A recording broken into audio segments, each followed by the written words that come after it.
Kış kelgende parный кылган пленкаларга айнегибизге алып келип, пленкаларды кагат элек. Ошондо семеден чыктык, ошондо үйлөрдө чоңойдук, ошондо берекелүү айылда чоңойдук. Бизде көп акча, көп ашка нерселер болбосо дагы керектүүсү бизде болгон экен да. Эң негизгиси жүрөк тынчтыгы болгон экен. Бактылуу балалык. Бүгүн мына чоңоюп, кар жааса сүйүнө турган эмес, тескерисинче карларды тазалап, үйдү жылытыш керек, көмүр алып келиш керек деген темага жеттик да.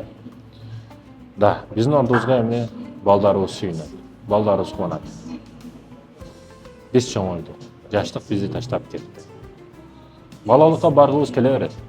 Бирок ушу чоңойгон учурда дагы бала сыяктуу бактылуу болуп жашаса болот. Жаштык учурубузда эмне проблема болсо, эмне ач калсак, бирдеке болсо, ата-энебиз бар эле. Ошо жаш бала кезибизде эстесеңиз, ата-энебизге %100% ишенет элек да. Мынтип бир кылса коркуп кетпейт элек, дароо кармап алат эле да, билет элек биз кармашын. 100% ата-энебизге ишенет элек.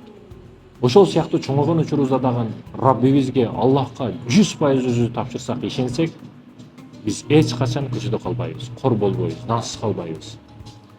Ошондой экен, аракет кылыңыз. Өзүңүздү жан дүйнөңүздөн баштап бүт тазалаңыз.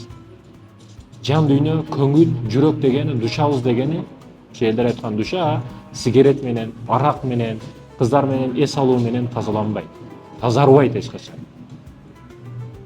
Качан ибадатка кайткан учуруңузда, Аллага кулчулук кылган учуруңузда, Куран окушту баштаган учуруңузда, диниңизди тандап, диниңизге кайткан учуруңузда жүрөгүңүз тазаланат. Жай намазга башыңызды коюп, бардык койгон маселеңизди айтып, "Я Раббым, сага ылайыктуу кулчулук кыла албадым. Ата-энеме кызмат кыла албадым. Арманыңды бүт айт, жай намазда айт, ыйла, нафил намазда айт.